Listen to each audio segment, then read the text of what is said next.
Yes. Director Holt. Here. Director Huffer. Yes. Director Custer. Here. We have a quorum. We're moving on to item 3, special presentations. We're going to have a couple presentations from Zoom, and I'm assuming the Concerned Off-Road Bicycle Association, Corba, will lead us off. Is that correct? That is my understanding, and I'm glad to be here. And your name, please? My name's Steve Messer. I'm the president of the Concerned Off-Road Bicyclists Association, and also on Zoom with me is Jeremy Combs, who is the chair of Corba's Sapwe Bike Park Committee. Great. And I'm going to start with sharing some greetings from Jim Hassenauer. Do you know Jim Hassenauer? Very well. I co-authored a book with him. Okay, well, he told me to pass along his greetings to you and all your Corba cohorts. So thank you, and ready begin. All right, well, I'm going to share my screen if that's okay. Do whatever. There we go. Now, I believe you should be seeing my screen. Anyway, thank you for the opportunity to show off the work that we're so proud of. And really thanks to the CRPD board and staff who have made this such a productive partnership. The bike park has been a huge success beyond our expectations. And this is pretty typical of the comments that we see. Totally cool and fun place for all types of riders. Get out and have fun in the dirt.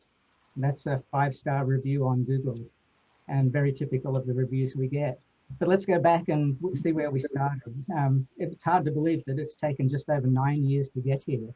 In 2011, Corba published an editorial on our blog and newsletter, Thousand Oaks Needs a Bike Park. And there had been some illegal dirt jump construction on CRPD and other lands, and that to us showed up that there was a pent-up demand for this type of facility. So we wanted to provide a place for that to happen.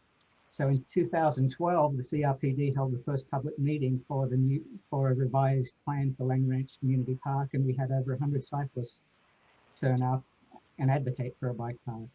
In October 2016, we continued working with CRPD until the master plan was approved. And in March 2017, we formed our Sapwe Bike Park Committee, which Jeremy is now chair of. We signed our first agreement with CRPD in June 2017, and we're able to open phase 1 of the bike park with just a pump track in September 2018. We continued fundraising and planning, and in November 2019, we were able to open phase 2, which included the beginner, the intermediate, and the advanced jump lines. And then just recently, in August 2020, we opened phase 3, which was an expert jump line and some other overall park improvements that made it a more rounded out place for all levels of riders. And this is all due to the committee. So we have an all volunteer committee that was formed in March 2016, and we've held monthly meetings since then. The chair of the committee was Peter Sullivan for the first 4.5 years, and he just stepped down just last month, and we welcome Jeremy to be now taking the chairmanship of the committee. And these are estimates, but the committee members have accrued over 4,000 hours of volunteer time between meetings, planning, and actual digging and maintaining and building the park. It's been quite a feat of volunteerism. But Jeremy's is an expert rider. He's been crucial to the overall success of the park, and he's been involved at every level of the park's development. Recently he took the chairmanship of the committee, and we're glad to have him. And yeah, that's me on the right, pushing 60 years old, but bikes in places like Sapwe Bike Park really bring out my inner child. But my biggest accomplishment was bringing together such a great team of dedicated volunteers on the committee. So we have Peter Sullivan, who chaired the committee, as I mentioned, Matt Cole, Dorothy Sullivan, Kent Corral, John Munhall, Eric Brill, Charles Wintorf, and Eric Winkler. So right now we have 10 of us on the committee. But it's taken more than just the committee's work. The committee has been involved in fundraising. So to date, we've raised $263,000. That started out with a commitment from Corbett of $500 just to get the committee off the ground. And we have received $46,000 in sponsorships, $99,000 in grants, and we can't thank CRPD enough for the matching grants that we have applied for and been successful at getting from CRPD. They've made a huge difference. And then we had a lot of in-kind donations, materials, professional labor, and equipment rental to the value of $94,000. Of that $263,000, we've spent $261,000. So we still have a little bit, and we're fundraising to continue maintaining and upgrading the park. But in Corbus financials, right now we're sitting on $36,000, and of that, $11,000 is unobligated. So we're in a good position, and we still have our membership funds coming in and other funds. So we're quite happy. And we did this with a lot of community support. Some of the biggest names in the bicycling industry, SRAM, Giant, and REI, have been phenomenal. Weber Enterprises, they were able to donate much of the dirt that we needed to create the park. And all of these families, it's been really a wonderful showing of support from the community and from the industry. So what are we up to right now? So the current activities include our dirt church. Every Sunday morning from 8 a.m. to noon, we have a 4-hour volunteer maintenance session, and we have usually 3 or 4 committee members and a handful of just public volunteers coming out and helping keep the bike park in great shape. And one of the reasons it is so successful is that maintenance is a priority for us, and we've been staying on top of it throughout the existence of the park. The average visitation on weekdays is anywhere from 30 to 60 kids, families, and adults. And on weekends, we can see anywhere from 40 to 120 each day over the weekend. Not all at once, but spread out through the day. And then we've also built up a big social media following, over 4,000 people on social media. It really speaks, to my mind, to those 100 people who showed up to that first meeting and how dedicated they have been and how supportive they have been throughout. But there's no doubt that we do have some issues, and one of those is compliance and enforcement of closures. With a dirt bike park, we need to close the park whenever there's inclement weather or more than a ½ inch of rain or so, because that softens the dirt and does damage. So we have volunteers out there putting tarps over the berms and features to protect them. And we've come back and seen the tarps removed and tire tracks and things like that. And it's volunteers going back in and fix the damage. But that's one of the challenges. We've also had theft and vandalism of the equipment we've used to close the park. Again, there's a big demand for the park, and a lot of people want to use it, even if we're closed. There's been a couple of incidents of motorcycle. We've had radio-controlled cars and scooters, but they're minor problems relative to the number of people who do enjoy the park. But with that number comes trash, and sometimes we've got to clean up after a heavy weekend of use. And then volunteer turnover and recruitment. Our board, all 10 members of the committee have served since we were formed in 2016. So we've lost a few members on the committee, and we're looking to increase our volunteerism and recruit more members to our committee. But in the next steps, we anticipate continuing with the ongoing weekly maintenance sessions on Sunday mornings. We're also putting in steps to reduce the maintenance needs. Those include Soil Tap, which is a soil stabilizer that stabilizes the soil and makes it need less maintenance, and it hardens the surface so that it's more durable for riders to use on.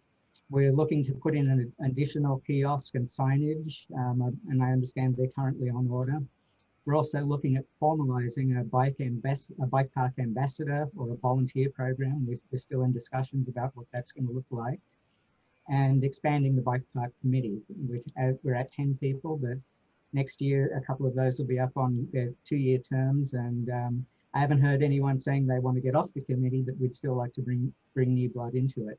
And finally, we want to fundraise to pay for professional maintenance, because I believe that we don't want to burn out our volunteers, and we want to have that professional maintenance aspect. So this is what the park looks like from above, and it is to us a work of art, and to the community a true community building asset. So I'll let Jeremy speak about the community that we've built. You know, it's impressive to see the number and diversity of people out there, from kids to families, mothers, daughters, fathers, sons, and everything in between. It's been wonderful. So Jeremy, what can you say about that? Yeah, first of all, I just want to say thank you. You know, thank you for allowing us to do this. It's really a dream come true for me. You know, I've been riding bikes and dirt jumping and building dirt jumps, you know, since I was a little kid. And so for this to come to fruition, it's just really cool. And it's amazing to see, you know, on a Saturday afternoon, you go out there and there might be 100 people, and it's all types of people. You know, it's families, it's little kids, it's pro riders, it's, you know, people that I know that I've been riding with for a long time. You know, the teenagers, it's such a good option, you know, for them, an activity, a really healthy and fun activity for them to do. So again, I just want to say thank you, you know, for allowing us to do it. And the community has been really strong. I mean, the community support that we've seen has been amazing. You know, the fundraising, it was a challenge in the beginning, but once they saw, you know, what we were doing and what we wanted to do, you know, the fundraising definitely picked up. So the community support has been amazing, and hopefully we can continue to foster that and continue to work with CRPD, you know, on what they want the park to be. I mean, you know, in our mind, it's like we want to make the best bike park in the world, but, you know, that might not fit in with a local community park in CRPD. And we totally understand that. So, so we want to, you know, work with you guys on what you want it to be, as well as, you know, hopefully potentially expand it, or at least, you know, make it better, and add different options for different type of riders, because it is very heavily, I would say, dirt jump focused now, which is something that was needed in the area. But a lot of cyclists in the area aren't dirt jumpers. So we built the park in a way that allows them to progress their skill level and potentially get there. But at the same time, I think we do need to add some features that would appeal to riders where dirt jumping maybe isn't their main focus. Thanks, Jeremy. So this is pretty typical of the comments we get. And these are reviews that appeared on social media and on Google. The dirt bike park is awesome. Lots of fun to ride or just watch. Everyone is very friendly, safe, and considerate. And we took our 4-year-old twins for their first time at the park. It was a very fun time, so nice and welcoming atmosphere. And I can't thank you enough, everyone that's funded this place. So many new friendships and experiences. It's been such a rad opportunity to be here so frequently. And that speaks to the community building aspect that we've seen around the park. And then totally cool and fun place for riders of all types of levels. So those are the types of comments that we've received, and you can see them on Google and reviews and on social media. So we're really proud of what's happened so far. So with that, I want to say thank you for letting us present, and I'm happy to answer any questions. Well, thank you for the presentation, and thank you for being good stewards of the property under your operation there. Board members, have any questions? Director Huffer. Not a question so much as comments. Stephen, Jeremy, your organization, you folks, your committee, and all the volunteers are poster children, I think, for what represents a partnership between CRPD and community organizations such as yours. What you folks have accomplished in just a few years, believe you said a total of 6,000 volunteer hours between your committee and non-committee people. The funds that you've raised and spent on the facilities there is just absolutely amazing.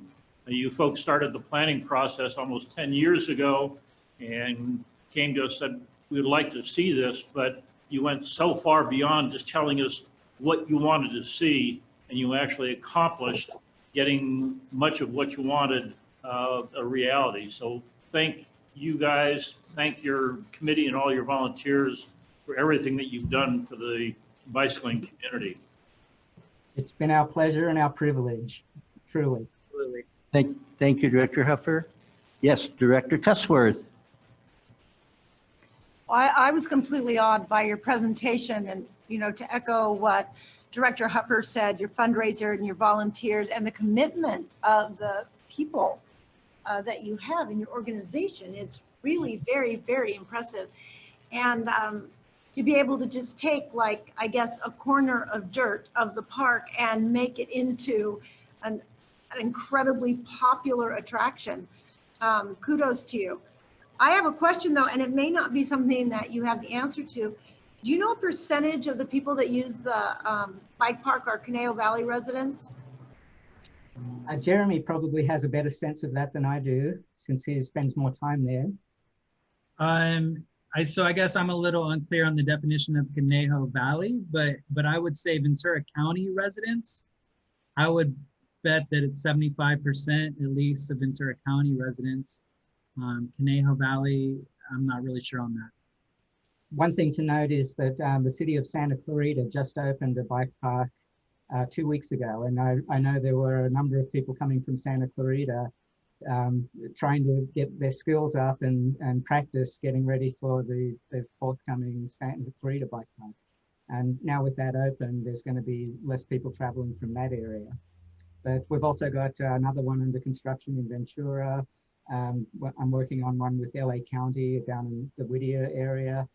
And there's other projects around Southern California as well. I think 3 or 4 bike parks have opened in Southern California since we began this project.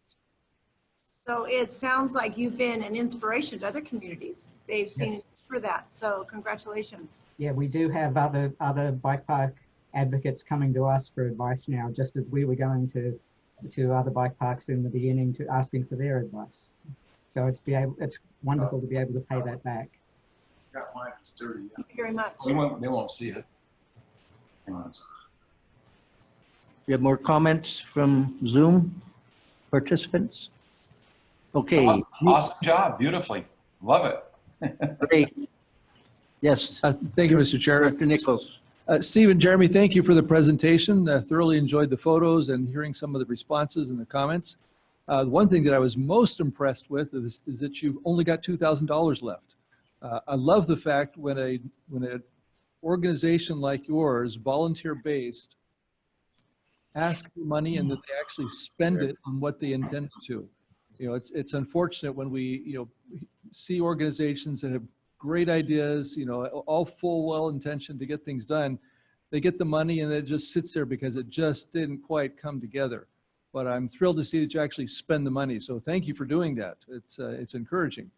I do have a question. Jeremy kind of touched on this a little bit, but I know when Corba in its infancy started, it was basically just a bunch of mountain bike folks riding on trails, and then started to help with trail maintenance and patrolling, and kind of matured a little bit in some of those areas.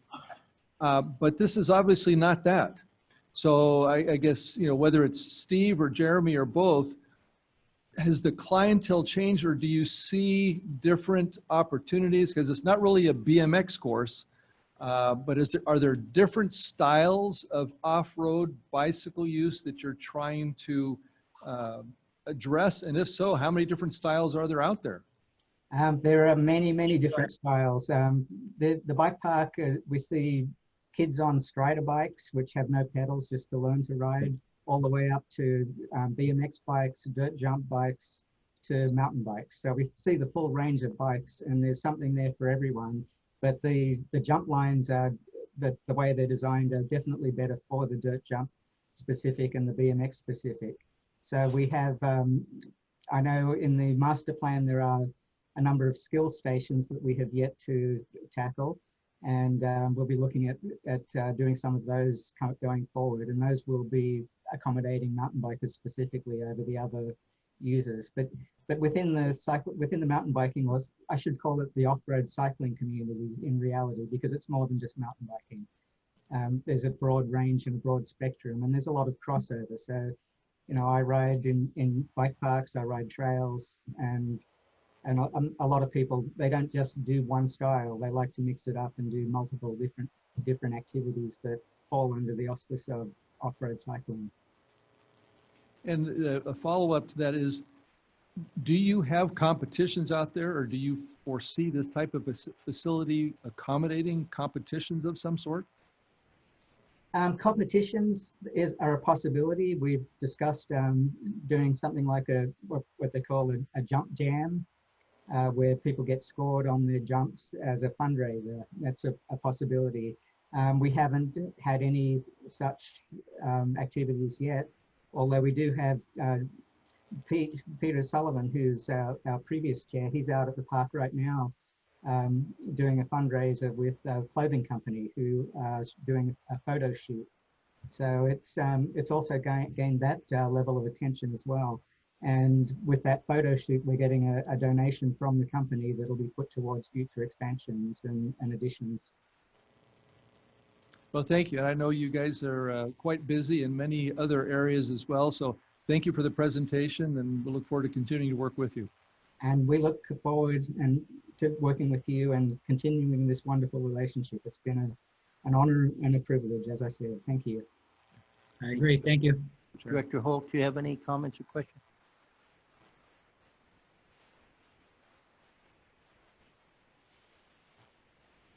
And I'd like to conclude with the fact that it's people like you that invest their personal time and effort and so forth that make things happen, and keep up the good work. And I know that many people will benefit from your efforts.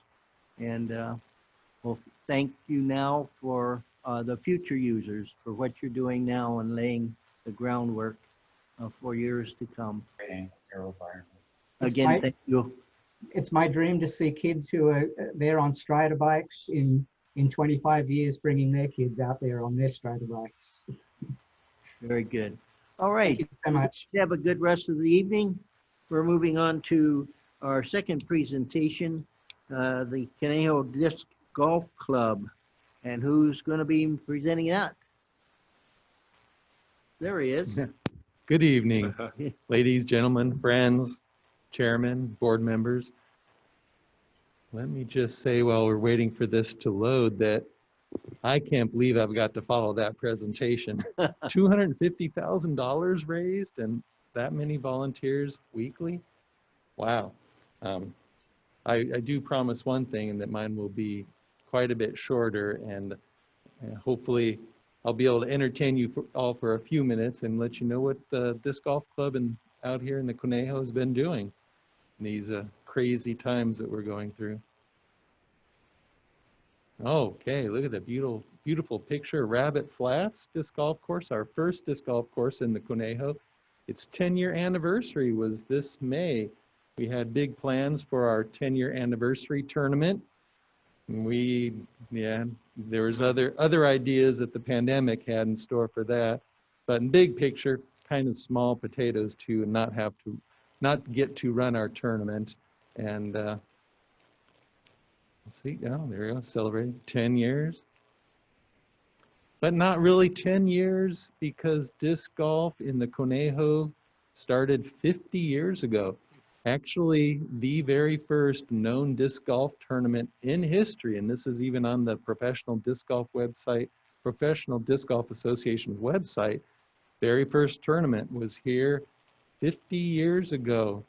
You see that photo from 1971, not quite 50 years ago, but one of the tournaments that continued on. And then to the right, we have a former CRPD recreation supervisor, George Sappenfield. I don't think any of you were around with the department in 1969 or so, but maybe someone may have played in one of these tournaments. this was at the grand opening, and I know that several of you attended that. It's been so long ago. This is one of my favorite photos. The soldier on our right was one of the great volunteers at Rabbit Flats. He was a CB, and I'm glad to say that 10 years later, we've got another group of CBs that are doing work at our new course out at Sapwe. This was after they were sent off to one of their Afghanistan deployments. The club sent them a care package of discs, and being CBs, they did what they could with spare parts and built themselves a Frisbee golf basket. It was very interesting. I can't imagine those circumstances, but God bless them for their work. But having to be out there in 100+ degrees and all that gear and trying to play Frisbee golf while carrying their rifles. So here we have some of our discs we've had over the years, our Sapwe commemorative disc and our Rabbit Flats discs. Another beautiful day of disc golf. And in these times, as you know, and I hope that you and your families have been well and safe in this pandemic, but things evolved and continue to evolve because of the pandemic, but disc golf has been such an amazing release for so many people. And it's actually seen a lot of growth as people sit at home and wonder, what can I do? Where can I go? I want to get outside and enjoy the outdoors, get some exercise. And the disc golf has been a great outlet for many new players, and for folks like me, been playing for 36 years, great to get out when my shoulders and elbows allow. Well, you can probably recognize a couple of faces in the photo to the right. I probably should apologize to Susan Holt for that air, or getting too much air on my scoop of dirt. I think I didn't realize how windy it was, and I think blew right back at a few of us. In that case, Susan threw that high load of dirt. It wasn't, in fact, me. And over on the left, we have hole 1, and this is one of the many, I believe we're over 20 Boy Scout projects that the CRPD has led on Eagle Scout projects for Boy Scouts. That rock art that's being built right there is a beautiful addition. It's a great way to start off the course. It plays as an out-of-bounds area, which is a great technical feature to the hole. You can see the basket and the people putting in the distance. You have to throw from the tee over the rock art and hopefully not land in it, or you suffer the consequence of a penalty stroke. This is our becoming infamous par 5 hole. So at Rabbit Flats, it's a shorter, user-friendly course, not user-friendly, more beginner-friendly course. And we've got special baskets set up for families, with youngsters especially, and for beginners. Sapwe is a different level. There's lots of birdie opportunities, but there's lots of challenge too. This is one of the huge challenges, being over, well, close to 900 feet. Hole 13 appropriate. I think I've had one birdie in about 30 or 40 attempts. And I actually had an eagle look one time, just from probably blind luck more than anything. But usually I'm struggling to make a par on that very challenging hole. But just look at the great beauty of the area out there at Sapwe. I know you're all familiar with it.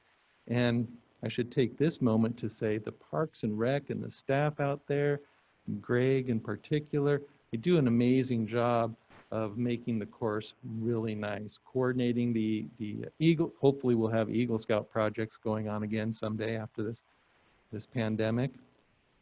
But continuing to do work out there to improve the course, and then wrangling up us volunteers to do some of the work out there as well. And here's a hole 1 at Sapwe. And we can see here we had one of our volunteers going out and deciding it's time to come out and pick up some of the cigarette butts. Believe it or not, there are some people that didn't even realize that cigarette butts, throwing them out, were littering. Disc golfers are just, it's got everyone. It's a mixed group, and And there's a lot of variety of people out there, and there's people out at both courses that aren't necessarily disc golfers either, that are enjoying lounging on the nice benches and unfortunately smoking. And thankfully now there's no smoking in the parks, because ever since I was a little kid, I have not been a fan of smoking. So I'm happy about this. But in our Facebook page, you can see that we had comments about that. And there's other comments that actually enlightened some people that cigarette butts aren't biodegradable. They didn't realize that that was the case. And of course, the pandemic brought lots of changes, and we've moved forward, thankfully, and I'm hoping that Ventura County continues in our great trajectory and goes to the orange color in the not too distant future. So the parks are open, as you all know, and players are going out there, and we're being, as much as any big segment of the population can be, socially or responsible with our social distancing, having our masks. But one of the great things about disc golf is that you're playing separate holes with your family, and you can keep that distancing. You're not right on top of other people, even much less so than in hiking in popular trails. We have one of our volunteers over on the right doing some course maintenance, knocking down the weeds. And on the left, we have this is a hole at Sapwe where we've had the addition of rocks to form an island, an added challenge, landing your disc in that circle, otherwise getting, again, a penalty stroke. And that's me. I realized that needed to be put in there because I've got my mask on, and many of you may not have realized exactly who is up here speaking. So that's me, and that was our first round of a tournament sanctioned event at Sapwe, and hopefully next year we will have tournament sanctioned events again.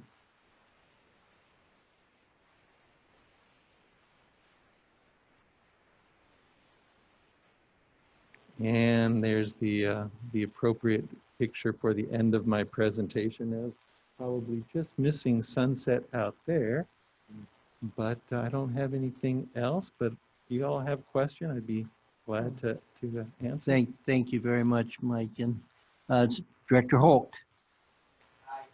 Hi there. Nice seeing you as well. Oh, here's microphone.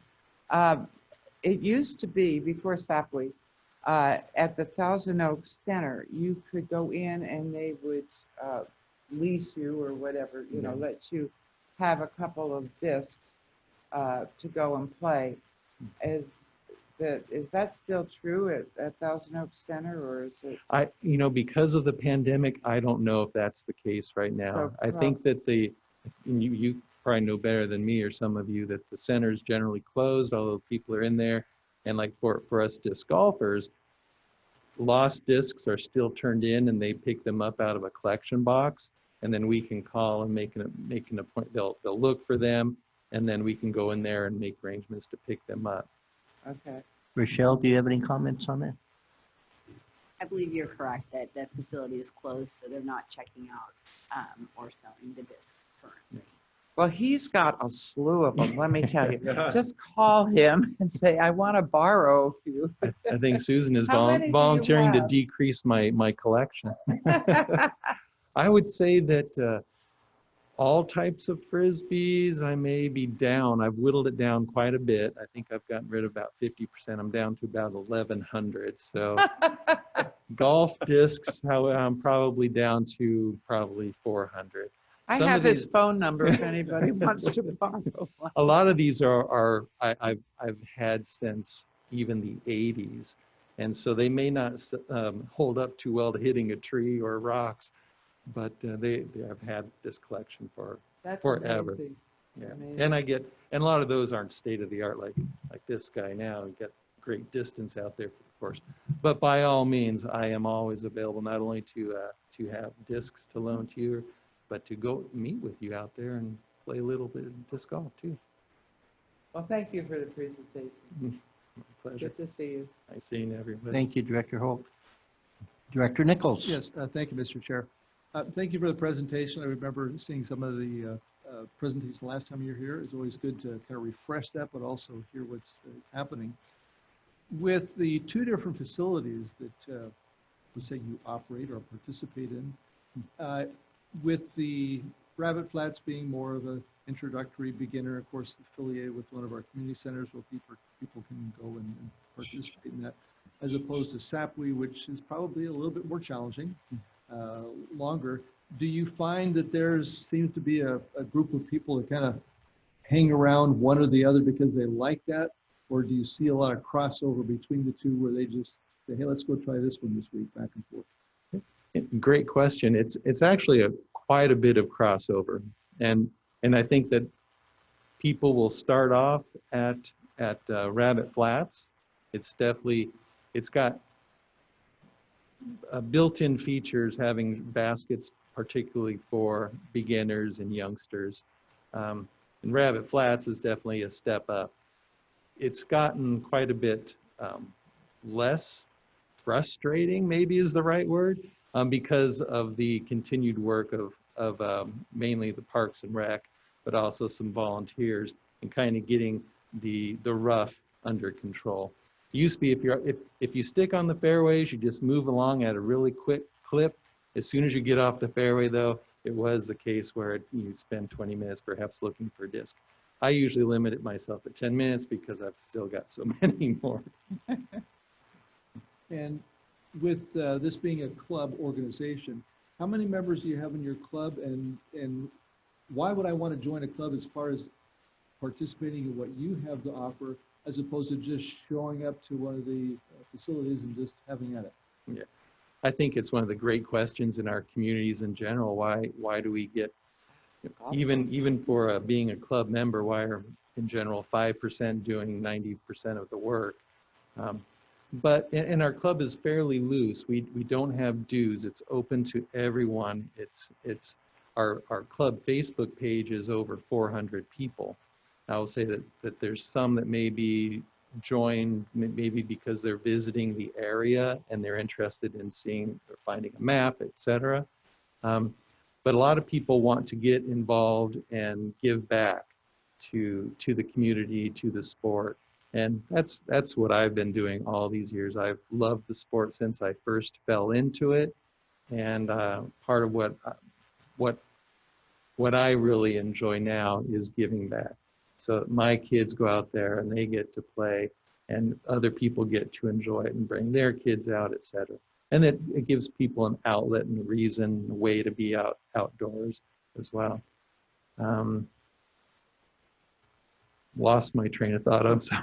Okay, we got one more question for you. Yes. You know, as I kind of quiz the mountain bike people as to what their different styles of sport are. And I know with disc golf, I've heard of ultimate frisbee, and you have different things.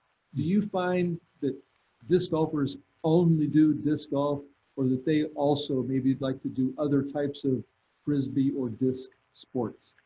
There's some crossover, but I think a lot of disc golf, I think they initially get into it just because they enjoy playing frisbee, so to speak, getting out there and throwing and playing catch. Disc golf does not lend itself very well to the catching part, but throwing very, very much so. And there's a lot. I actually, when I got into the sport, I just enjoyed playing frisbee, but I competed in different events, distance, discathon. I never did ultimate. That was more of a team, and now there would have to be an ultimate league where you just could do brisk walking. Maybe I could do that. But in this area, I would say primarily it's disc golf, but then there's still crossover into some of the other sports. Ultimate players often come from colleges and different groups, and often get drawn to, especially over time when running and the knees start hurting, but really get drawn to disc golf. And I've seen that ever since the late 80s, in fact. Thank you. Thank you, Mr. Chairman. Thank you, Director Nichols. Director Cusworth. I'm a disc golf player. Yay! So we started, a friend invited me right after the pandemic. Oh, So okay. that we would go out and do something. We had a good time, and our husbands came. And so we go every week. We go to Rabbit Flats. Mhm. And then our son visits and he plays. And then our daughter was here from Spokane. She went back to Spokane. She got disc. She and her husband play.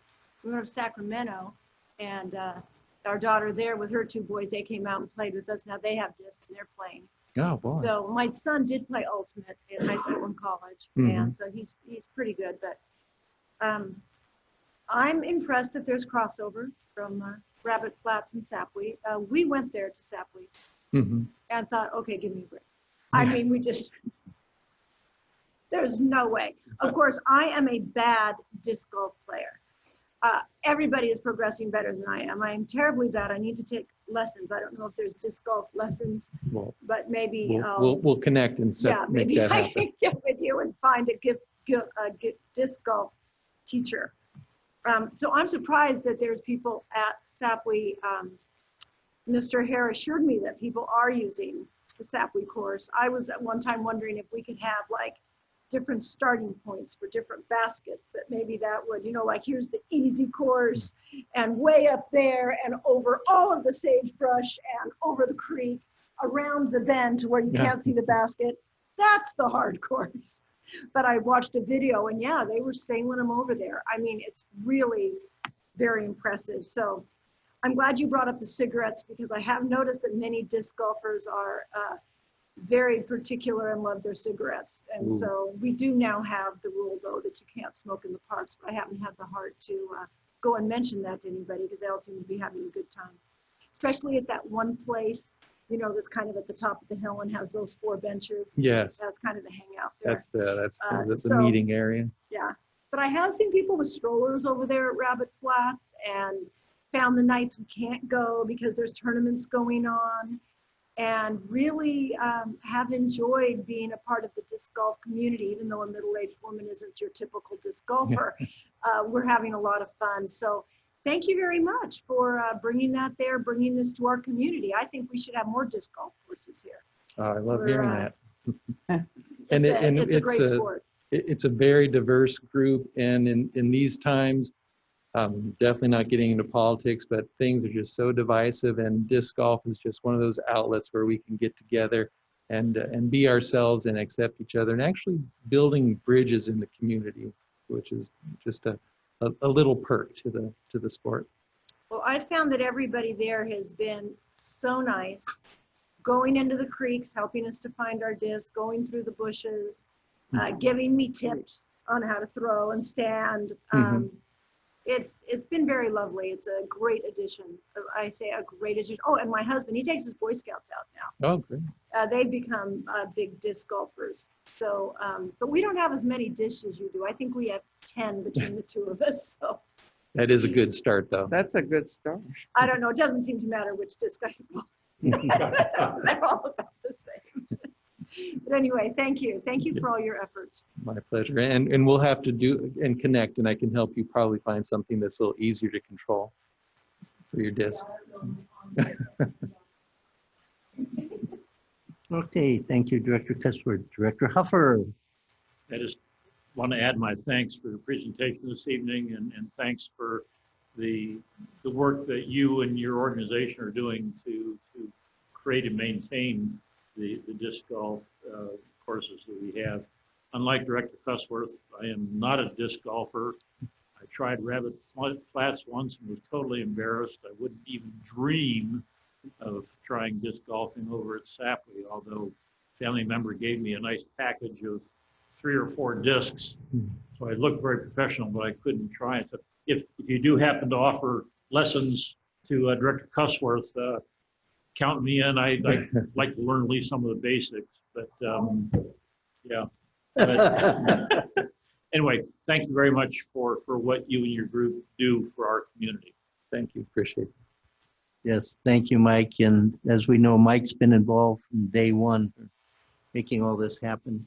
I have a question, and I believe, I don't want to confuse presentations, but what is the primary maintenance issue that the disc golf over at top we have to deal with? The primary maintenance? Maintenance, yeah, and your volunteers and stuff. Yeah, but we do basically pulling weeds. And one of the projects we've been helping out with is the I like to call the rock project. So we've got a lot of large rocks which have been pushed around with bulldozers. Then we've got smaller rocks where our volunteers are placing them and forming some of these different hazard areas, and then also marking out of bounds areas, not just to increase the challenge, but also the safety on the course. As you know, a lot of people enjoy just walking through the park. And so with the rocks, we're forcing players to stay away from paths, for example. So we're moving rocks and pulling weeds. and also it's amazing how much time can be spent in returning lost discs. So a lot of people put their name and phone number on the disc, and there's a place in our disc golf shed, a slot where lost discs can be put. But then we've got to get that effort to contact those people, maybe send them a photo of it, and then make arrangements to get that to them as well. Very good. And you indicated, I believe, you have about 400 on the web page. It's over 400. It's probably close to 500 now on our club Facebook page. And members, like I said, we don't have a fee for being a part of the club. It's really just it's a looser organization where we want to get everyone involved to whatever degree they're comfortable with. And so we've got a good core of a lot of people. Many have been playing for many years, and other people I haven't even met. In fact, just this evening I got a Facebook message from someone volunteering to do T signs at the course at Sapwe. We're waiting to get nice T signs done in there. We've got the most simple ones available, but someone is new to the sport. He's good with computer graphics, and he sent me an example. It's amazing work, and so just out of the blue contacted me and wants to do that as a contribution. That's great. I asked him, well, how much is this going to charge, or how much is this going to cost? He goes, "Here, do it for free." So that's a great price. And one last question, and you personally, I don't know if anybody else, the individual Chuck Mork, Yes. that initiated with you the first organization. Is he still involved with disc golf? He has not been too involved. He's had some health issues, and Right. you know, bless him, he seems to be doing really well and getting over that. But yeah, we still keep in touch, and he lives probably only a block away. And that was quite the memorable phone call when he called me out of the blue one day. He called a disc manufacturer who knew I was out in this area, and he sent him to me and said, "What can we do to start getting disc golf in the Conejo?" Because he and his sons loved it so much. And man, not too long after that, I met Jim at a community meeting. We're just talking about what was needed in the Conejo, and disc golf was rightfully viewed, in my opinion, of course, as something that was a great fit for the area and great for everyone. We talked about something for young adults to do, for adults, for kids, for families, it doesn't matter. In fact, you know, I met someone 20 years ago, and I've played disc golf a little bit with him over the years. But 20 years ago, he was 80 years old. He still plays every day. He is, as far as I know, the oldest disc golfer in the world. And I can't really honestly imagine playing at 100 years old, but he just turned 100 this week, and he plays every day still. Doesn't matter what the age. My kids were playing as toddlers, and Wonderful. Again, thank you, Mike, and thank your organization for their volunteerism and making the Conejo Recreation and Park District proud of having the Sapwe Trails disc golf course. thank you very much. All right. Now we're going on to the third presentation, Thousand Oaks Soaring Society. And who do we have on Zoom for that? Hi, everybody. My name is Andy McKittrick, and I put together this presentation, and we're going to see if we can get that off the ground here for you. Andy, can you spell your last name, please? Yes, it's McKittrick. Kittrick.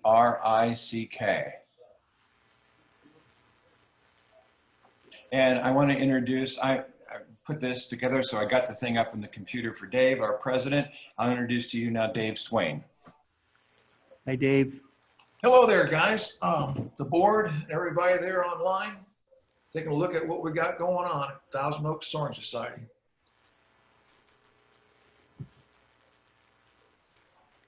Sopwee Park opening day 2017, and that's when it really kind of took off for us. We're growing slowly but surely. This discipline of flying radio control gliders isn't as easy as people make it out to be. So it's a real close-knit community, and we're doing pretty good at it. Bertram Field, that plaque means a lot to us. Bill Bertram was a longtime member, and he passed away a few years ago, and this field has been dedicated to him. The glider you see in the pictures actually belongs to him, and this time it's being used as a training plane for a very young new member. We got some pictures of community interest, participation, putting together gliders for the community during the grand opening. Have just a good old time out there, and that's the most important thing, is fellowship, fun, and flying.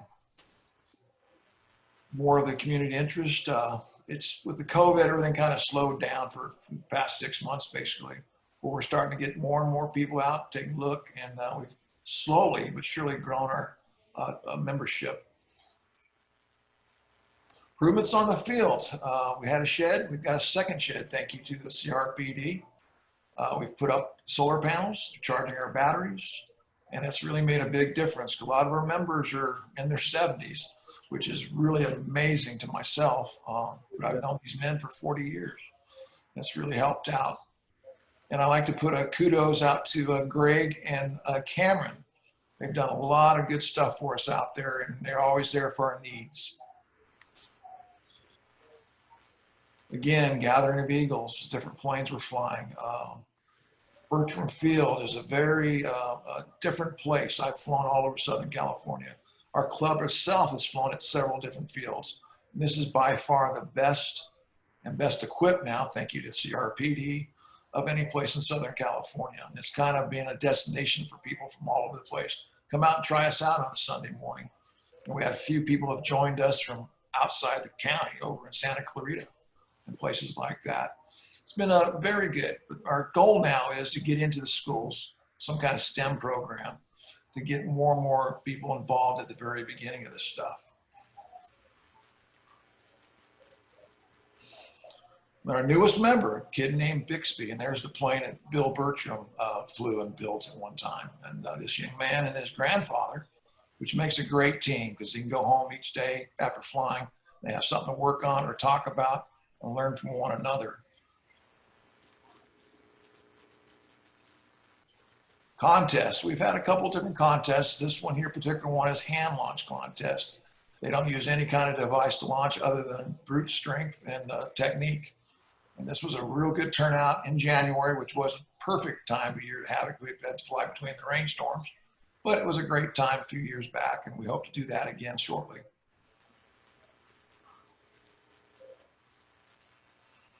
Unlimited gliders, we fly all different kinds of gliders, from woodies, made all of wood, handmade, to factory built planes from all over the world. But it's a diverse group. We got engineers, we got correctional guards, we got guys who drove bulldozers. And it's just friendship and fellowship. That's the biggest thing of this. And Sunday mornings, getting busy out in that parking lot.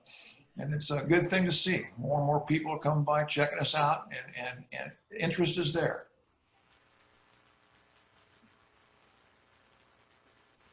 Something we want to look for the next season is shade. It gets awfully hot up there, and we'd like to have something more permanent and something we can work with you guys as far as the grant program next year, and something will be cohesive to what the design of the field. Be a nice one there, maybe a little bit too big. That's something we're looking at. And a big thank you. That's all we got for you. It was a big thank you. We were so glad and so blessed that we were able to make this connection a few years ago. And thank you to Bill Bertram, Matt Kuba, and different individuals, Tom Hare, and different other people there. Everybody's been great. And it just, you know, I wish I would have put on a better program like the bike guys, but the beauty of the bike guys, we got to watch that grow from up top there on the upper terrace, and it's been really, really nice. But anyway, thank you for having us, and any questions? Thank you for the presentations. Do we have any questions on our Thousand Oaks Soaring Society group? Director Cusworth. Yes, sir. So are you the same people that used to fly your planes at Redwood Middle School? Yes, we are. We flew there for quite a few years, and we kind of got chased out of there, but they started charging more for the field. And we're at our wits' end where we're going to go fly next, and we came along, and we took advantage of it. I just wanted to say, I used to, on Sunday mornings, I would walk over to Tarantula Hill and I would see you out there. One time, my grandson with me, and he likes planes, and you took a lot of time, somebody showing him how you launch the planes and how they glide up, and it was really great experience for him. He's still into planes. He was only about 5 then, and I think he's about 11 now. And still loves planes. And I thought, I don't know if you've thought of these. I'm a school teacher, but most schools are looking for assemblies, especially if they're free, or field trips, especially if they're free, and scout troops. Those are all things that you could look into, or you could even charge if you wanted to make some money for your. You know what? Making money is not what we're up about, but we would love to have you come out with your son at 11 years old, because that's the perfect age to get involved in this. And of course, stuff we can do for the classroom, we're more than willing to do that. We just need to get our foot in the door on a lot of this stuff and work at it. It'd be a real good thing. Well, thank you very much. I know that I'm very small on the screen for saying an 11-year-old was my son, but that's my grandson. No, you're the perfect combination there. We'd love to have you out in the field any Sunday morning. Come on out, and we can help you out. So anyway, thank you. Thank you for your service. And I hope that you can get together with some younger people and kind of, build that love. Even making paper airplanes and things is a huge draw for young people. They like flight, it's a cool thing. So thank you very much. You're quite welcome. Quite welcome. Okay. Director Nichols. Thank you, Mr. Chair. Dave, thank you for kind of enlightening us on some of the activities that are out there. I know it's been a long time coming, but it's great to see all the activity that you've got up there, and more plans, sounds like. Dave, I had a question for you. I can't find it again in our packet, but I thought I remember reading that in order to use your facility, you have to be a member of the AMA club. Is that correct? The AMA is the American Aeronautical Modelers Association. Yeah, Aeronautical Models Association. It's the insurance that we have to fly at these different places. You got to become a member of that to become a member of the club. And our dues are only $40 a year, which is very, very cheap for an RC club. But it just helps, the AMA will pay for the insurance if there's a mishap. So there's no requirements or credentials to be a part of the AMA other than paying them money? Yes. They give you an AMA card with a number on that. They give you a publication, stuff like that.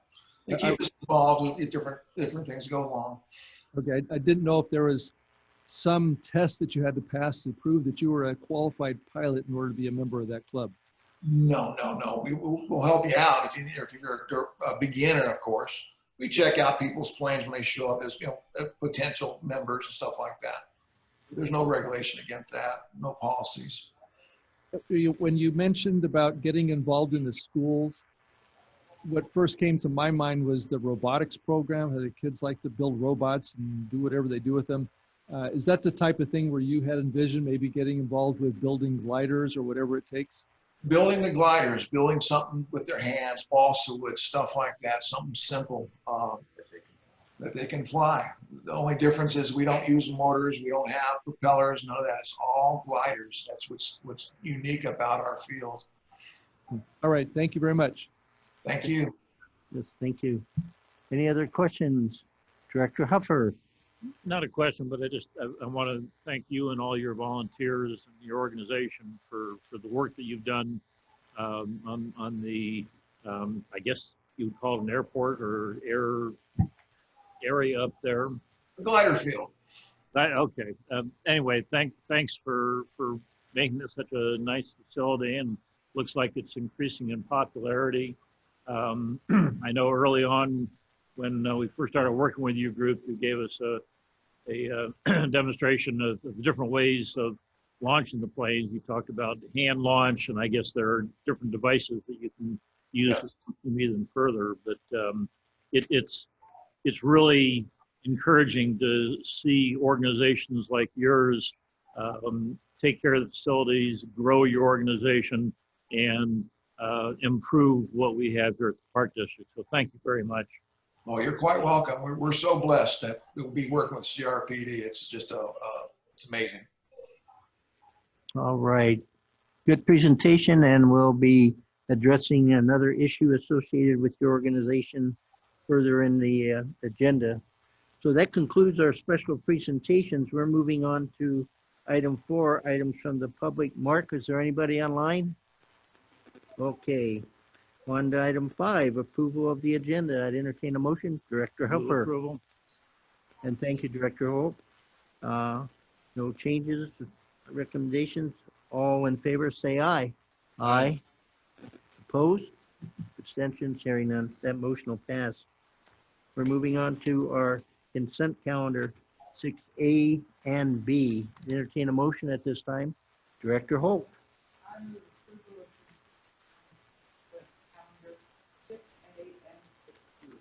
Thank you. Is there a second? Thank you, Director Cusworth. Any other changes or comments? If not, all in favor say aye. Aye. Aye. Opposed? Abstentions? Hearing none, that motion's passed. Item 7, deferred matters.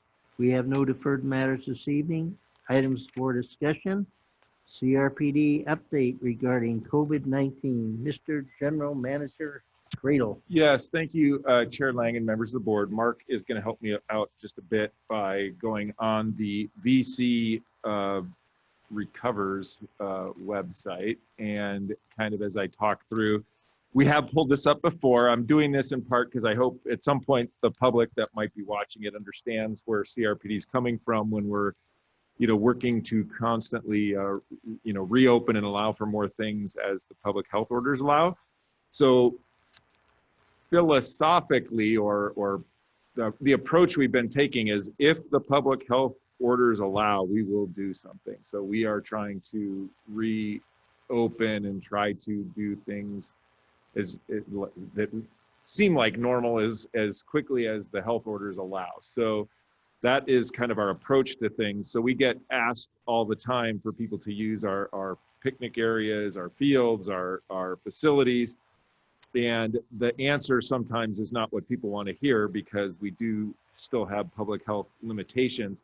But what we do, and if you click on the business registration, if somebody does say, hey, I have this activity I want to do now that we're in red, there are a few more things that can be done. And so as Mark scrolls down, you'll see there is quite the extensive rubric of allowable activities and public health guidance based on what it is that you're trying to do. And my eyes can't read that from here, but suffice it to say, there's campgrounds, RV parks, and outdoor, and you just keep going down and down. There's all sorts of different things, and day camps and family entertainment and all sorts of gyms and fitness. So we actually have to live within the county health order world in a whole variety of different areas. So the number of rules that we are trying to live within and follow is pretty tremendous. So again, compliment you sports, compliments to staff for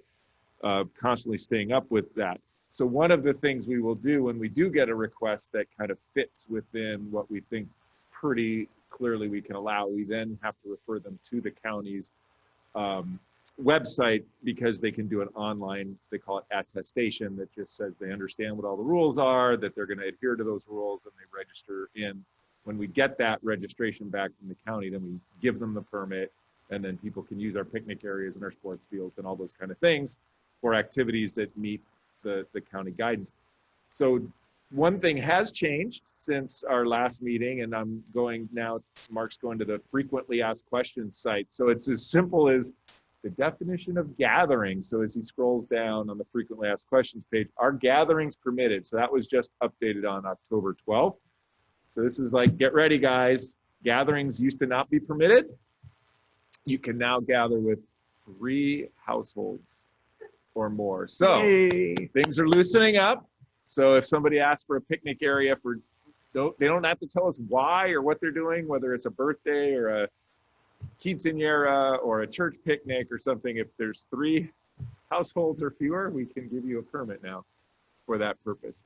Now there are other reasons we can give you permits, but you still have to fit within those things like funerals and weddings and that kind of stuff. So I kind of make light of it a little, but even just gathering for 3 or more households, you can see how many different rules and regulations do apply. So I am kind of going through this a little bit because the degree of frustration the public has with us because of what the messenger telling them what the rules are. There's, the staff are dealing with a lot as we're going through this. So I just kind of want to show you that there are these rules and regs that we do follow. One thing we were trying to do as we went from purple to red, indoor museums were allowed to open at 25%. And if you remember, we were trying to work with Bruce to open Reina Terra's retail in the purple. And when we thought indoor museums, we thought, yeah, that we can do this, 25%. We had a plan. We approached the county and city. And again, that was no, because there is a category called family entertainment center, and they pretty much squarely put households in that, and those are only allowed outdoors, nothing inside yet. So because that Reina Terra is inside, they just said, no, it's not happening, guys. Appreciate the creativity. So that's kind of the update, and the really good news is there are no more additional COVID cases among staff. So we, other than that very beginning, and it seems like now at the very beginning of this, we have not had anything in quite a while. Very good. That is it. Thank you, Jim. Yes, Director Hupper. Having a somewhat vested interest in youth sports, I don't claim to be an expert, but I've tried to read through as much of this stuff as I can. And as best I can tell, regardless of what level our county gets through, from purple to red to orange, what is it, yellow or green or whatever the last, no matter what level we're in, nothing changes for youth sports. So even when we're at the very best level, they can do nothing more than skills and drills. Yeah, so they top out right now. The regulatory scheme goes like purple, red, orange, yellow, and there isn't really a green. They don't actually have green. So I anticipate green is vaccine, or something, vaccine widely distributed or something. So the way I would agree, and we don't know for 100% sure, but I think that huffing and puffing and being right next to somebody else, basketball, soccer, can be that way. It does not appear that adult or youth sports as a recreational activity is likely to come back the way we know it in the short term. So I am, just going off news or guesstimates as anyone else. Is the vaccine available in the spring? Are we actually administering it in the spring and summer? So maybe ASO does stuff by the fall. I'd hope sooner, but I don't know. Don't know. And there's been nothing said at all about adult recreational sports. No. So, all right. Sorry, Mr. Hopper. Yes, Director Nichols. Thank you, Mr. Chair.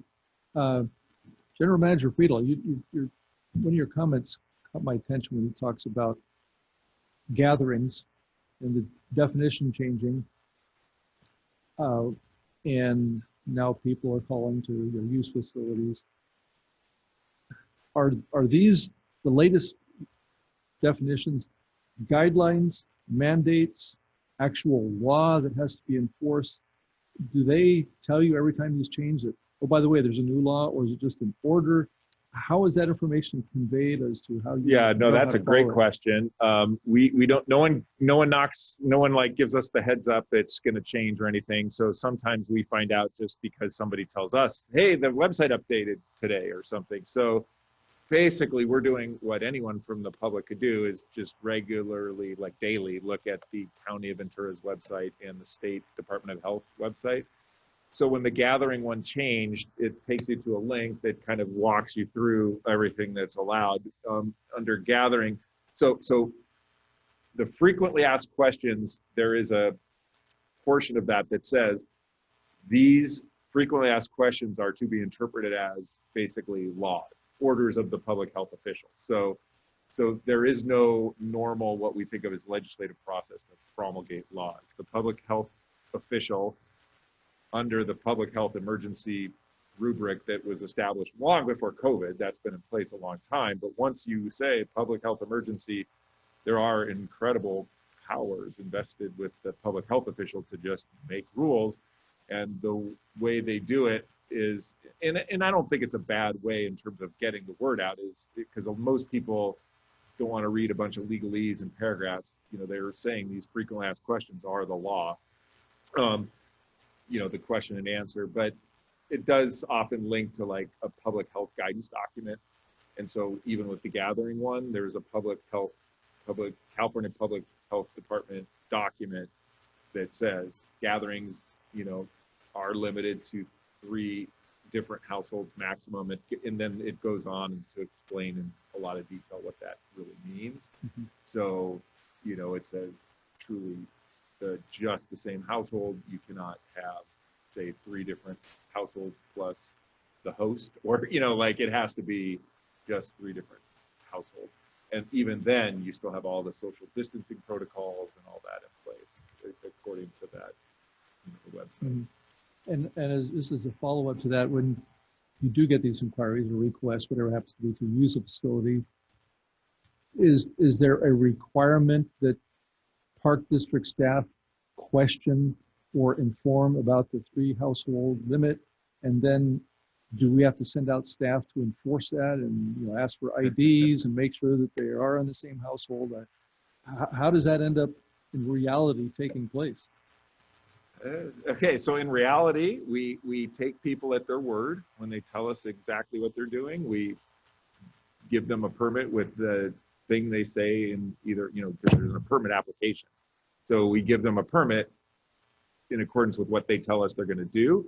And we do have waivers and like, do we have like a, I don't know that we necessarily go all the way to like a penalty of perjury thing, but there's some, you're signing your name to this is what I'm planning to do and this is what and we take your word for it. And when it comes to like in a reservable picnic area, we do know, you know, there's a process for that going from our system here to the guys in the field that will then observe what's happening. And if it were wildly out of sync with what the permit says and what's happening, we would, you know, inquire with somebody there about what is going on here. When it comes to just the way our parks and facilities are being used, we don't have park police. So when there are complaints about activities, the actual Ventura County Sheriff will get the call. Or we get calls, the city gets quite a few calls. We actually have quite a few complaints sent to us through the city because the city is the receiver of the complaint. But it sounds to me like basically what you as the general manager and the administrator are trying to do is that the park district is doing what they can or should do.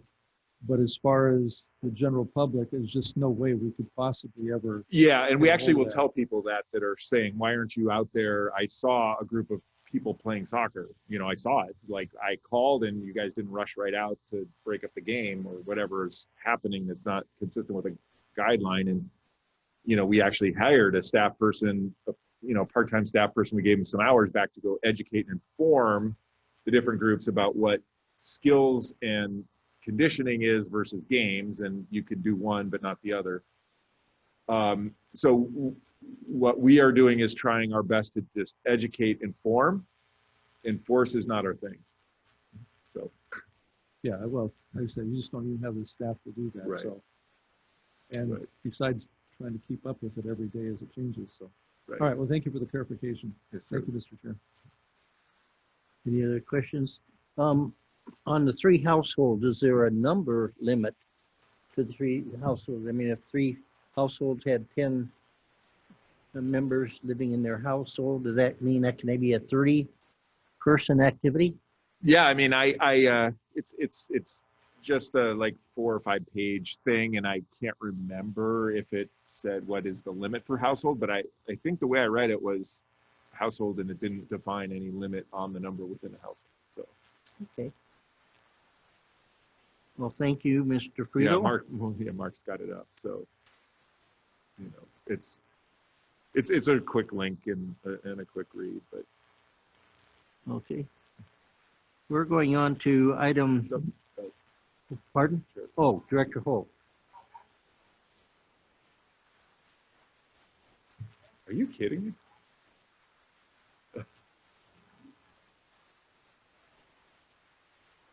Oh, no, that's just like was up on the county's website. Yeah, so it's guidance for private gatherings, and again, this is just links on BC Recovers. I think we're looking at it daily. I think the general public is looking at this stuff pretty regularly now. Yeah.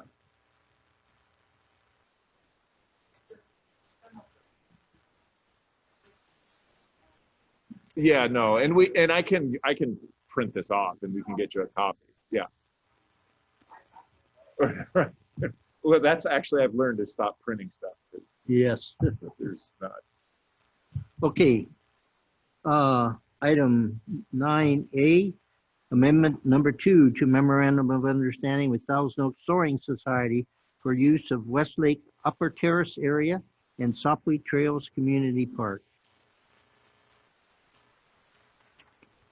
Thank you, Staff? Chair. Yep. Andrew Mooney here, sitting in for Tom Hare.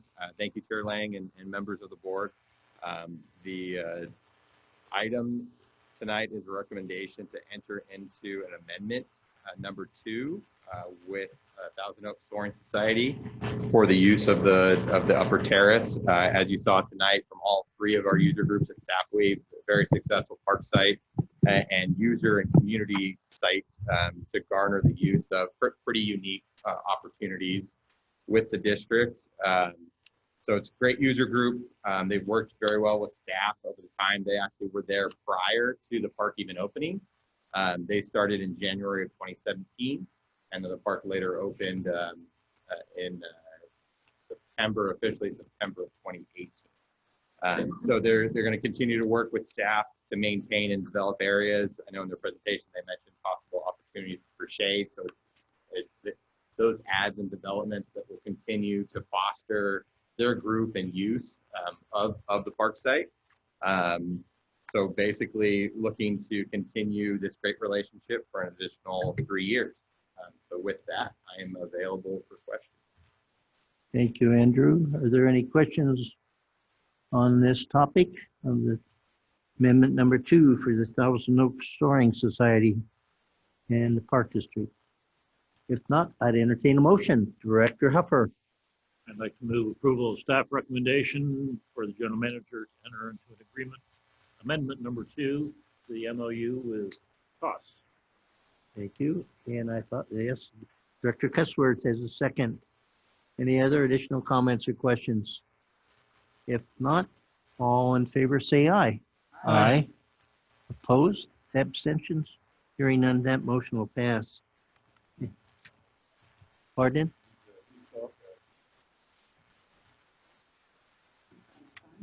Oh, okay. You got, well, congratulations.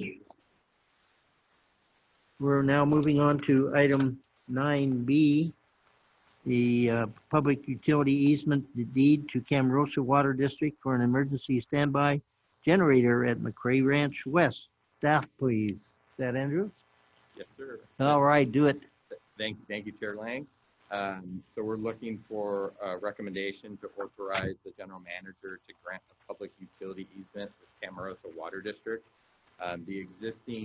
There's an existing site with a water pump This easement on district land will provide space to accommodate an emergency generator for that existing water pump within their infrastructure. It's a relatively small space, it's about 1,575 square feet. Basic development. It's a concrete pad for the generator as well as the fuel cell, and a perimeter screen wall with built into a retaining wall. It is on a sloped area. The development will be very much unnoticeable. The wall looks to be beige in color to blend into the hillside. So relatively pretty simple action. Staff work closely with the district to make sure that limited the amount, but then also worked with the possible future of the site for us and our use. So with that, I'm available for questions. Thank you, Andrew. Any questions? Yes. Yeah, thank you, Mr. Chair. Mr. Marie, just to help me, where I was looking at the diagram, the aerial photo, what is the primary access to this site? Is it from the YMCA area, or is it from down on Moore Park Road down below? Correct. So it would be access from Moore Park Road. I believe that there's an auxiliary street that connects you to actually the Edison property where that nursery is. Yes. On the diagram, and so that's the general direction for Camarosa to access the sites to other properties, not our property. Okay. So this particular area is on the, would that be the north side of the slope then, kind of down in the flatter area? Correct. So it's on the north side of the slope, but the southwest corner of McRae Ranch property. Gotcha. All right. Just want to make sure. Thank you. Thank you, Mr. Chair. You're welcome, Director Nichols. Any other questions associated with this easement? If not, I'd entertain a motion. Thank you.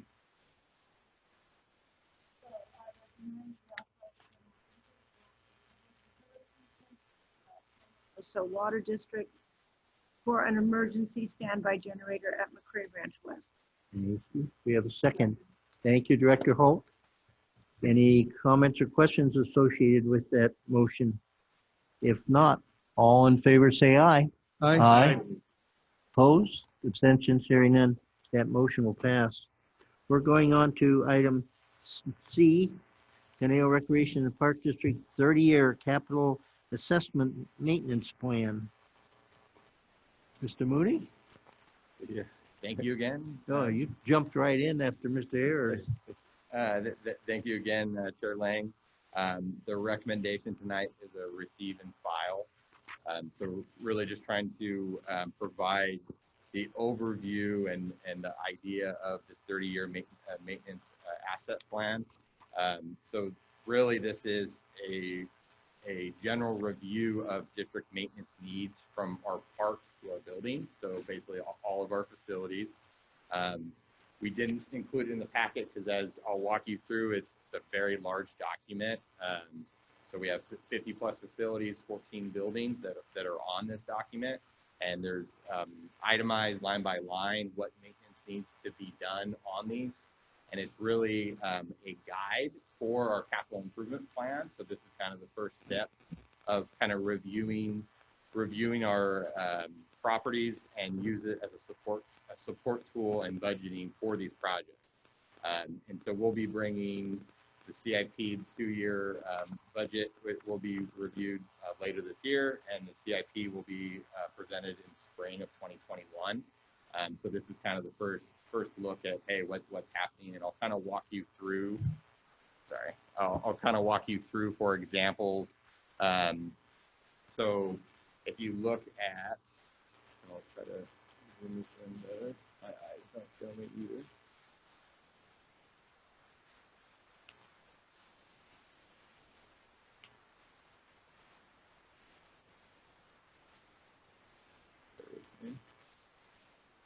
So if we walk through this plan, I'll take you to one item within it at a site.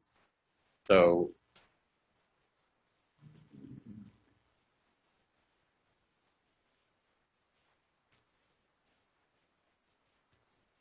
I apologize. Yeah, there's a lot of stuff on here. It's about 750 lines of documentation. So I'll get to Borchard Community Center. So Borchard Community Center, for instance, we have roofing. So the roof there was original installed year. I'll kind of just walk you through. Original install year was 2008. That original cost was $100,000. And we do have some quantity and unit cost of that, but basically estimated useful life typically for a roof is 25 years. For the roof that we installed is 40-year roof. And so this will be good until 2033. When you look at, you go through year 1, year 2, all the way back to 2033, here we are. And we actually put in 25% contingency or really increase because of just costs 30 years later. So in time, then it will be $125,000 to replace that roof. And then, for instance, we have one of our playgrounds recently that was installed, Rancho Cuneo. So apologize, I'm going to go back all the way down.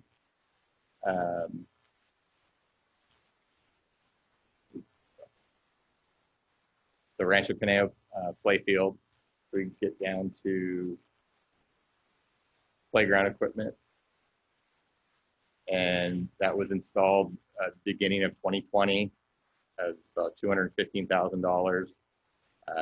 Estimated useful life of the playground is about 15 years. So then it will be replaced in 2035 as we work down to the maintenance year, 2035. And then the cost will be 280, my eyes are failing me, 286,750, I believe. So you can kind of see exactly how we're planning it. So every item of every park site and every building is itemized to be able to help and support the longevity of the maintenance and work it into long-term planning. So it's this really, really good tool that we update every 2 years and kind of assess, and it helps lead kind of the CIP process. So without boring you guys even more, I'm available for some questions.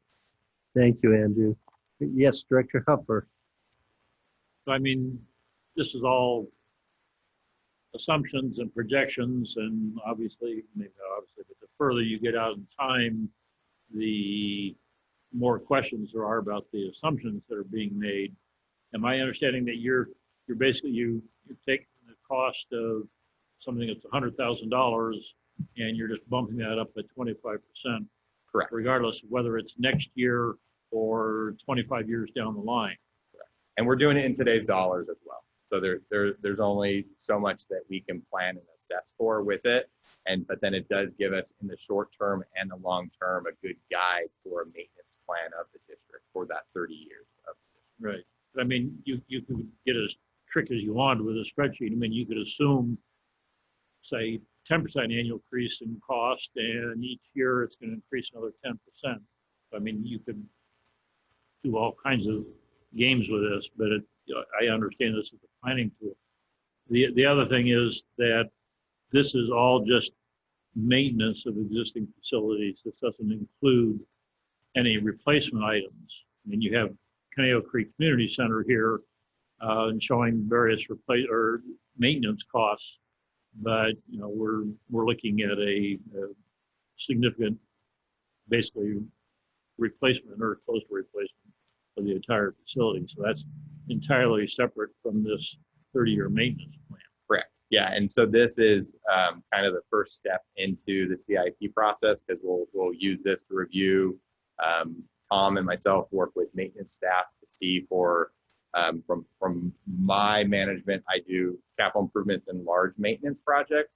However, I might not be involved in a water heater replacement or signage replacement. That's maintenance and grounds that are handling that. So we continue to communicate with staff in the field and assess, like Conejo Community. Yeah, we're not going to go and spend hundreds of thousands of dollars on some certain things if we know there's a possibility in the near future or even in 5 to 10 year future that we would be replacing an asset like that. So and this is again a tool to help kind of bridge the gap to the long-term CIP planning process of the district. All right. So, And is it just purely coincidental that, you know, I just, being a bottom line type person, I went to the bottom line, just scrolled through all 30 years, and it's just coincidental that year one is by far the largest single year of maintenance costs? so that if you look, there's some, so hopefully the improvements or replacements that we do throughout the park system, like just like the playgrounds, hopefully they last longer. But we're being conservative in our estimates, just kind of like you were saying with the cost. We're trying to give a conservative picture on it. And so with that, a playground might last 20 years, or it might last 15 years, or it might last 10 years. But a good average is that 15. On the first year, you'll see things that were due to be replaced that might be 5, 10 years ago. But they're still in good shape and they're still working. They don't need to be replaced. And so that's why that number is the largest of all, but then we want to account for it. So then it's, again, through the budgeting process of our capital improvement plan. So it's accounted for, even if it's in currently good shape, but we want to make sure that we have the monetary assets to replace that park asset. Okay. And this is updated each year? It's 2 year, every 2 years. All right. Thank you, Andrew. Yes, thank you, Director Cusworth. So I again had some of the same things as Director Hupper. I assumed when you mentioned Borchard that we're hoping that facility won't be here in 30 years. But I was highly impressed when I scrolled through this afternoon. In fact, I said to my husband, I'm pretty amazed by this, but I figured that since Mr. Hare probably put this together, this is pretty typical of the things he does. Is this typical for most, is this unusual for people to be this prepared, like in a rec and park or a large governmental organization? Does anyone know? Or is this? You see a range in it depending, but yes, it is a tip the hat to Tom and staff before me that worked on this and put this together. It's a very good document to help in the next step. So did you put this together? I updated it. So Okay. Tom established it years ago, and then he's retooled it, and then I just updated it based on the past 2 years of what work has been accomplished. So does this have benches on it? Good question. I can show you kind of the general. I was just so impressed with all of the detail. I said to my husband, I bet they know, well, they have picnic shelters. Well, and typically we'll kind of lump it into bigger ticket Right. items. So that would kind of fall under the picnic shelter number. I just think it's very nice that you have this accounted for, so we're not just going around and having people call us saying, you know, we have a lot of deterioration at this park. I've been to many parks, not here, of course, to where things look like they're falling apart. And then maybe it takes complaints before somebody gets around to looking at their budget to replace it.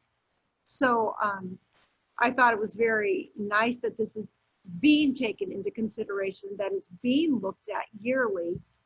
And then, and I did notice also, I thought, well, this is an expensive year, but I assumed that not all of those costs would be going on to this year, as you said, and they would be postponed to another year.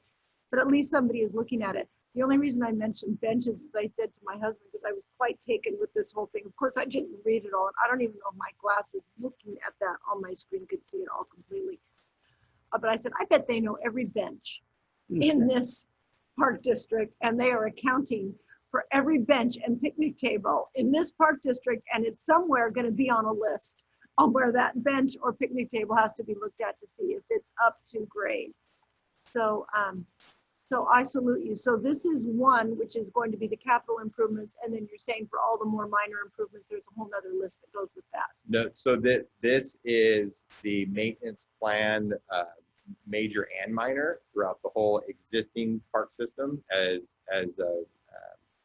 Chuck Hupper mentioned, with the capital improvement plan, any new assessment, or sorry, new product of the district, new property development, that would be on the capital improvement plan. So that would be something that's assessed on there, similar to replacing a center or building, you know, Canal Creek Southwest, or a few years back when we were planning to build Sapwood. So obviously, I'm just clarifying, when a building is completely replaced, it goes on with a whole new maintenance plan, obviously. Correct. Yep. Yeah. Yeah. So we built, just like the playground example. Hey, we built a playground in 2020. It gets updated on the list as 2020, and then you would check off the list of all the items of that building. Okay, thank you. I'm very impressed and very glad to know that you have something like this in place. So good work. Now, Director Holt might correct me, but thinking back, it was Director Mark Jacobson that was really emphasizing the forecast of maintenance and so forth. And it was a board project naturally, and making sure that we had such a document. But I kind of recall it was the Director Mark Jacobson that was really saying we need a document like this in all of our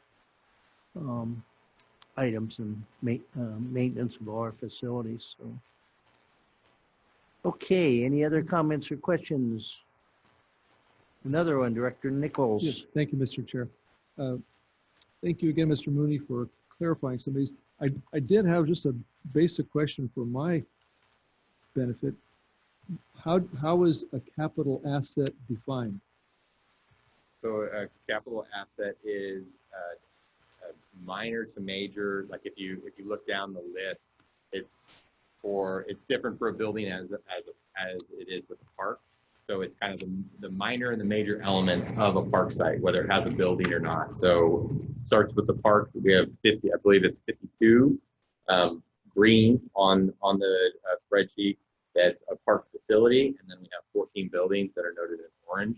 And so each one of those has an itemized asset.